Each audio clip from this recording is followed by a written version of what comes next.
કે પોલીસ અને સરકાર આવા શબ્દો જ્યારે નહોતા બન્યા ત્યારે પણ જંગલ અને આદિવાસી હતા.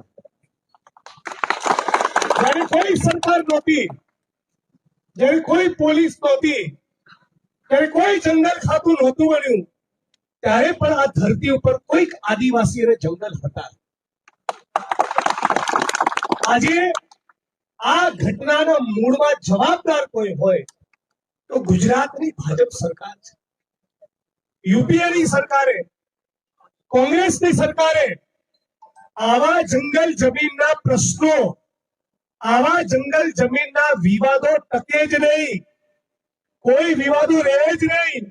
એના માટે સોનિયા ગાંધીની સરકારે જંગલ જમીનનો કાયદો આપ્યો અને આખા ભારતની અંદર હજારો નહીં લાખોની સંખ્યામાં આદિવાસી સમાજની બહેનો, માતાઓ, વડીલોને જંગલ જમીનના કાયદા નીચે જમીન ખેડતા કર્યા.